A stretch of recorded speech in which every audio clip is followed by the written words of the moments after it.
샬롬, 좋은 아침입니다. 화요일 아침입니다. 오늘도 그 하나님의 인도하심을 경험하는 복된 날 되기를 소망합니다. 창세기 16장 이어갑니다. 1절에서 16절까지의 말씀입니다. 제가 읽겠습니다. 아브라함의 아내 사레는 출산하지 못하였고 그에게 한 여종이 있으니 애굽 사람이요 이름은 하갈이라.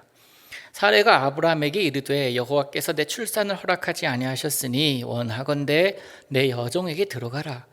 내가 혹 그로 말미암아 자녀를 얻을까 하노라 하매 아브라함이 사레의 말을 들으니라. 아브라함의 아내 사레가 그 여종 애굽 사람 하갈을 데려다가 그 남편 아브라함에게 첩으로 준 때에는 아브라함이 가나안 땅에 거주한 지 10년 후였더라. 아브라함이 하갈과 동침하였더니 하갈이 임신하매 그가 자기의 임신함을 알고 그의 여주인을 멸시한지라. 사레가 아브라함에게 이르되 내가 받는 모욕은 당신이 받아야 옳도다. 내가 나의 여종을 당신의 품에 두었거늘 그가 자기 임신함을 알고 나를 멸시하니 당신과 나 사이에 여호와께서 판단하시기를 원하노라. 아브라함이 사레에게 이르되 당신의 여종은 당신의 수중에 있으니 당신의 눈에 좋을 대로 그에게 행하라 하매 사레가 하갈을 학대하였더니 하갈이 사레 앞에서 도망하였더라. 여호와의 사자가 광야의 샘물 곁 곧 술길 샘 곁에서 그를 만나 이르되 사레의 여종 하갈아 내가 어디서 왔으며 어디로 가느냐. 그가 이르되 나는 내 여주인 사레를 피하여 도망하나이다. 여호와의 사자가 그에게 이르되 내 여주인에게로 돌아가서 그 수하에 복종하라. 여호와의 사자가 또 그에게 이르되 내가 내 씨를 크게 번성하여 그 수가 많아 셀 수 없게 하리라. 여호와의 사자가 또 그에게 이르되 네가 임신하였은즉 아들을 낳으리니 그 이름을 이스마엘이라 하라. 이는 여호와께서 내 고통을 들으셨음이니라. 그가 사람 중에 들나귀 같이 되리니 그의 손이 모든 사람을 치겠고 모든 사람의 손이 그를 칠지며 그가 모든 형제와 대항해서 살리라 하니라. 하갈이 자기에게 이르신 여호와의 이름을 나를 살피시는 하나님이라 하였으니 이는 내가 어떻게 여기서 나를 살피시는 하나님을 배웠는고 함이라.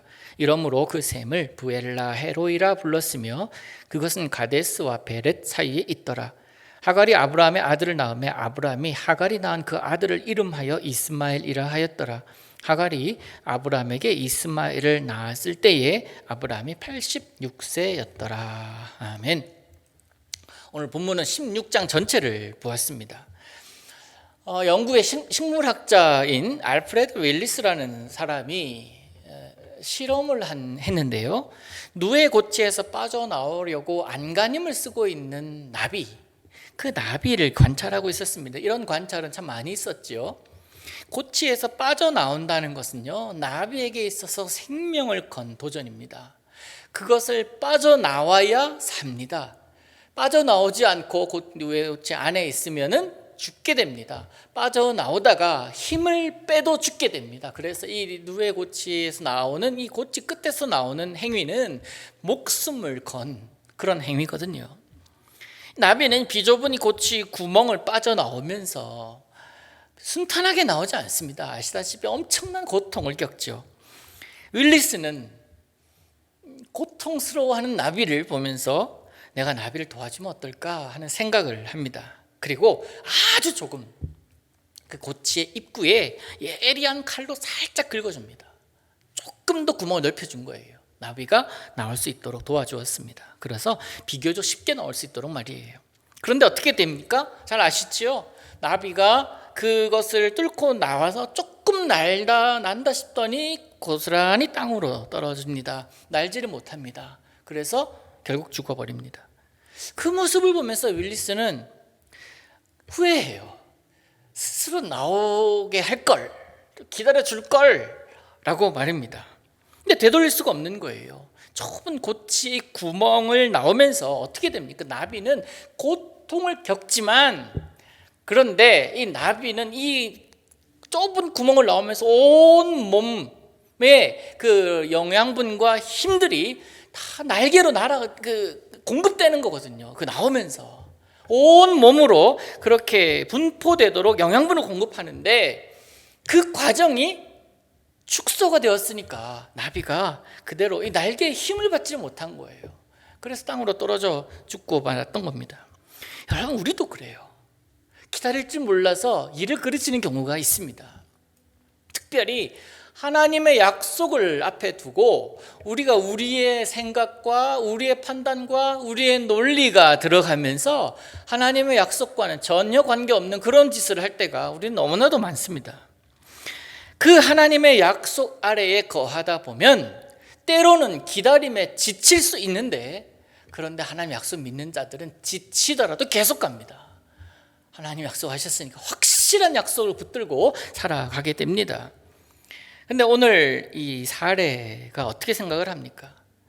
하나님께서 내 출산을 허락하지 않았다, 이 고백은 맞는 고백이지만 아직까지 출산하지 아니하였으니 우리 여보 좀 더 기다려 봅시다 라고 해야 하는 것이 옳은 것인데, 하나님이 약속하셨다면 그것을 붙들고 가는 것이 맞는 것인데 내 생각을 동원합니다. 내 판단을 동원합니다. 하갈을 데리고 와서 그와 동침하게 합니다. 일을 그르쳐버린 거예요. 아브라함이 가나안에 정착한 지 약 10년 정도가 된 때입니다. 그러나 여전히 불임 문제는 해결되지가 않아요. 그러자 사례가 이제 합리적인 대안을 제시했고 아브라함이 받아들인 그런 사건 아닙니까? 여러분, 제가 말씀드렸잖아요. 인간은 합리적인 것이 맞습니다. 그게 편합니다. 그게 살아가는데 타당하지만 하나님은 합리적이지 않으시다. 만약에 하나님이 합리적이시라면 우리는 살 수가 없어요. 죄악 가운데 어떻게 살아갑니까? 하나님 어떤 분이시다? 낭만적인 분이시다 라고 제가 말씀드렸잖아요. 사례 여종이 하갈을 통해서 상속자를 얻게 됩니다. 인간의 이론이 너무나 그럴싸해요. 그런데 하갈의 임신은 뜻밖의 어려움을 초래합니다. 하갈이 임신했다라는 사실을 알고 주인 사례를 멸시합니다. 사례가 분통 터지겠죠. 그래서 아브라함에게 이릅니다. 내가 받은 모욕이 당신이 받아야 옳다. 5절에서 그러잖아요. 왜 그래요? 왜 그럴까요? 사례가 계획한 거 아닙니까? 사례의 프로젝트 아닙니까? 아브라함은 그냥 했을 뿐인데 아니에요. 성경 그렇게 얘기하지 않습니다. 둘 다 불순종한 모습이다라는 겁니다. 사례는 지금 남편을 불평하니까 남편은 사례에게 네가 알아서 해. 그러니까 멸시하니까 하갈이 도망을 갑니다. 인간의 술수가 동원된 결과. 그런데 하나님은 이렇게 도망친 하갈을 살피십니다. 사자를 보내서 하갈에게 다시 사라에게 와서 복종할 것을 명령하십니다. 그런데 대신에 이 하갈은 놀라운 약속을 받죠. 하나님은 아들을 너에게 줄 것인데 이름까지 지어주십니다. 이스마엘이다. 하갈을 통해서 후손이 번성할 것이라는 아브라함에게 버금가는 약속을 하나님께서 하십니다. 하갈은요, 살피시는 하나님이라고 하나님을 고백합니다. 그리고 그 증거로 부엘라 헤로이, 나를 살피시는 살아계신 하나님, 그 살아계신 이의 우물을 그 증거로 삼습니다. 그 하나님을 말입니다. 하갈은 주인 아브라함의 하나님이 자신도 지키시고 살피시는 분이심을 경험하고 고백하고 있는 거예요. 또한 그런 확신이 그래 있었기에 사자의 명령에 순종해서 돌아가지 않습니까? 그곳으로 돌아가서 아들을 낳았습니다. 아브라함이 그를 이스마엘이다 라고 이름을 지어줍니다. 그때가 86세, 이삭이 태어나기 14년 전입니다. 또다시 14년을 이삭은 기다려야 돼요. 너 14년 기다려? 말씀하지 않았습니다. 그냥 기다려야 됩니다. 힘든 기간이었을 거예요. 이삭은 이스마엘이 점점 자라갑니다. 그 자라나는 모습의 사례는 얼마나 또 마음이 힘들었을까? 아브라함은 또 그 모습을 보기에 너무 어렵지 않았겠습니까? 10여 년 그렇게 지나가야 됩니다. 그래야 하나님의 때가 오게 되는 거예요. 물론 이게 이스마엘과 이삭의 관계가 좋지 않아서 하갈은 아들을 데리고 나오는데 그게 21장에 이제 나오거든요. 성도 여러분, 기다림은 중요합니다. 그러나 무조건 마냥 기다림이 아니라 하나님의 약속을 붙들고 기다려야 되는 거예요. 여러분, 기다리지 못해서 인간적인 방법을 행하다가 하나님의 뜻을 거스리는 경우, 그런 경우 우리는 없기를 원합니다. 심지어 하나님의 약속도 모른 채 그냥 하루하루 살아가는 그런 자들 되지 않기를 소망합니다. 하나님은 하나님의 때가 분명히 있고 그 약속을 하셨다면 지키시는 하나님이십니다. 아브라함에게 그렇게 상징적으로 나타내 보이셨잖아요. 하나님 혹시나 내가 실패했다 하더라도 그 약속 변하지 않으십니다. 내가 무너졌다 하더라도 주저앉아 있다 하더라도 하나님은 우리를 향한 약속이 있다면 그것 놓지 않으시는 분이십니다. 이루기 위해서 일으키시는 분이 우리 하나님인 줄로 믿습니다.